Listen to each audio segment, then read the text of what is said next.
আমরা কি চাই? আমরা চাই আমাদের বাচ্চারা ডাক্তার হোক, ইঞ্জিনিয়ার হোক, শহরে যাক। কি লাভ? কি লাভ? নিজের এলাকায় মেডিকেল কলেজ হসপিটাল থাইকা কি লাভ? আগে আমার এলাকায় কোনো মেডিকেল কলেজ হসপিটাল ছিল না, ওইখানে যদি একটা মানুষ মারা যাইতো চিকিৎসার অভাবে আমি মাইনে নিতে পারতাম। আরে ভাই, একটাই এলাকা, নিজেদের এলাকা থেকে চিকিৎসা হয়ে যদি মানুষ বাঁচতে না পারে কোথায় যাবে? হ্যাঁ, মানিকগঞ্জে মেডিকেল কলেজ হসপিটাল আছে, আমাদের ঘিওর থানায় বানিয়াঝুরিতে মুন্নু মেডিকেল কলেজ হসপিটাল। আর সেইখানে শুধুমাত্র 2000 টাকার কারণে একটা বাচ্চার প্রাণ গেল। আরে ভাই, তোরা বাচ্চাটাকে ট্রিটমেন্ট করতি, তারপরে টাকা দিতে পারতো না, তারপরে তোরা লাশটা ছাড়তি না, কিন্তু বাচ্চাটা বাঁচা ছিল, সেই অবস্থা থেকে 2000 টাকা দিতে পারে নাই দেখে বাচ্চাটাকেই তারা ছাড়ে নাই। কে তারা না ছেড়ে বাচ্চাটাকে বন্দি অবস্থায় রাখছে ওইখানে, জিম্মি করে যে টাকা আগে 2000 দিতে হবে তারপরে ছাড়বো। কেন? ওই বাচ্চাটা ট্রিটমেন্ট তো করা যেত, বাচ্চাটা ট্রিটমেন্টও করে নাই, বাচ্চাটাকেও ছাড়ে নাই। আমাদের ফলসাটিয়া, মানে আমাদের শিবালয় থানার ফলসাটিয়া গ্রামের এই বাচ্চাটা, বাবা বাড়ি থেকে 2000 টাকা আনতে আনতে বাচ্চাটাকে জিম্মি করে রেখেছিল। তারা এই কথাটাও বলেছিল যে আপনারা আমাদের এখানে যেহেতু সবাই শুধু মহিলা লোকজন আছে, একজন মহিলাকে রেখে দেন, 2000 টাকা দেওয়ার পরে এই মহিলাটা যাবে।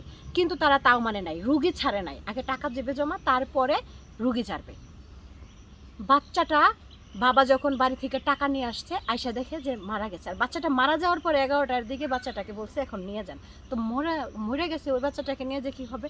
তো কি হবে? ওই রকম মেডিকেল কলেজ হসপিটাল এলাকায় থেকে আমাদের এলাকায় মেডিকেল কলেজ হসপিটাল এখানে আছে, এইখানে কয়জন মানুষ কর্মকর্তা কর্মচারী আছে মানিকগঞ্জের, সব বাইরে থেকে আনতেছে, বাইরের স্টুডেন্ট পড়তেছে, কিন্তু এখানে বিজনেস করতেছে।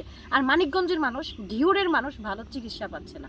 তো এইরকম মেডিকেল কলেজ হসপিটাল থাকার চাইতে না থাকা ভালো। আমরা ঢাকায় যাব চিকিৎসা হওয়ার জন্য, দূর দেশের মানুষ, ওই যে একটা কথা বলে না যে দূরের মানুষ কষ্ট দিলে সয়, কিন্তু আপন মানুষ যদি আঘাত করে না, এটা খুব কলিজা লাগে। ঠিক তেমন বাড়ির কাছে যখন মেডিকেল কলেজ হসপিটাল থাকার পরেও মানুষ চিকিৎসা না পেয়ে মারা যায়, 2000 টাকার জন্য একটা বাচ্চার জীবন যায়, ওই রকম মানুষের কোনো থাকার পরে কোনো লাভ নাই।